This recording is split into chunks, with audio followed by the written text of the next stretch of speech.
जून से बाजार के लिए रही बेहद शानदार। निफ्टी ने 700 अंकों की तेजी बनाई तो 1660 अंक चढ़ा बैंक निफ्टी, और पिछले 4 सीरीज से बाजार लगातार पॉजिटिव है। 3000 पॉइंट की तेजी निफ्टी में हो चुकी है, 8500 पॉइंट बैंक निफ्टी भाग चुका है। अब बड़ा सवाल है कि क्या जुलाई सीरीज में भी तेजी की उम्मीदें रखी जाए। पॉजिटिव स्टेट्स आ रहे हैं। सबसे बढ़िया बात है कि एफआईएस का मूड माहौल बेहतर होता हुआ दिख रहा है, खरीदारी लौटने के सारे संकेत हैं। इसके अलावा अच्छी बात है कि एफआईएस की तरफ से बड़ी बिकवाली का डर बाजार से निकलता हुआ नजर आ रहा है। घरेलू फंड्स अपनी ताकत के हिसाब से खरीदारी कर ही रहे हैं, उसमें कोई डाउट ही नहीं है। और एफआईएस की इंडेक्स लॉन्ग पोजीशन पे 38% पर है। भारत में ब्याज दरें कम है, महंगाई नीचे है, मानसून अच्छा है, सिस्टम में लिक्विडिटी काफी भरपूर है, यानी कि इकोनॉमिक फैक्टर काफी अच्छे हैं। अब 9 जुलाई की डेडलाइन है टैरिफ की, और उम्मीद करें कि ट्रंप साहब इस बार टैरिफ को लेकर कुछ न कुछ सोल्यूशन दे ही देंगे। इजराइल, ईरान, अमेरिका का मामला भी पीछे छूट चुका है। डॉलर इंडेक्स नीचे है, कच्चा तेल नीचे है, अमेरिका में ब्याज दरें, बॉन्ड यील्ड्स कम हो रही है। तो ये सारे संकेत पॉजिटिव हैं, लेकिन चुनौतियां भी कम नहीं है। अगर कुछ आप चैलेंजेस देखना चाहें जुलाई सीरीज के लिए तो वो ये है कि भाई देखिए, रिजल्ट सीजन की शुरुआत होगी, ये रिजल्ट कंपनियों के अच्छे आने बहुत जरूरी है।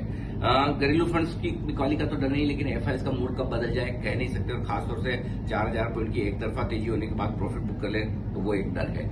डर एक और है, ब्लॉक डील का, ऑफर फॉर सेल का, आईपीओ का। ये एक साथ जो आकर बल्क में पैसा मार्केट से खींच कर ले जाते हैं ना, तो लिक्विडिटी सिस्टम में थोड़ी टाइट रहने की उम्मीद है, उससे तेजी की स्पीड पर थोड़ा सा ब्रेक लग सकता है। निफ्टी 4000 पॉइंट 21,742 से एक तरफा बढ़ चुका है। अब वैल्यूएशन उतने सस्ते नहीं है, भाव वो नहीं है जो 22,000 पर थे, तो थोड़े महंगे हो चुके हैं। डर एक और ये कि टैरिफ वॉर की डेडलाइन के पहले ट्रंप कुछ और उटपटांग काम न कर दें, डरा न दें, या फिर कोई ऐसी अनहोनी ना हो जाए जो आपको हमको पता नहीं है, उसका तो क्या कर सकते हैं। अब रहा सवाल, अगर आपने तेजी मिस कर दी है तो क्या करें, और टारगेट क्या है। हमारा ये मानना है कि 25,826,000 की तरफ बैंक निफ्टी बढ़ सकता है, और उसके बाद रिव्यू करेंगे।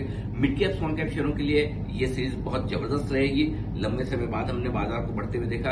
अब जुलाई सीरीज में आप मिड स्मॉल कैप शेयरों को अगर पहले से लेकर बैठे हैं तो पकड़ के रखिए। 26,000 के आसपास रिव्यू करेंगे। जिन सेक्टर्स में पैसा लगाने का मौका है थोड़ा सा चेंज करिए। ग्लोबल सेक्टर्स अब लाइमलाइट में रह सकते हैं, जैसे कि मेटल, आईटी, फार्मा, यहाँ थोड़ी तेजी बन सकती है। पुराने हमारे all time favourite bank, NBFC, market infrastructure और डिफेंस, ये तो गिरावट में खरीदने ही है। छोटे सेक्टर्स में chemical, textile, auto industry share, यहाँ पर खरीदारी रह सकती है। टारगेट बैंक निफ्टी में ऊपर में 58,000 की तरफ के रख सकते हैं, और जब तक निफ्टी 24,500 के नीचे और बैंक निफ्टी 55,250 के नीचे बंद न हो, तब तक जुलाई सीरीज में आप व्यू पॉजिटिव रखें। बताएं आपका क्या व्यू है जुलाई सीरीज में, क्या तेजी बनी रहेगी, और यदि हाँ तो आप क्या खरीदना पसंद करें।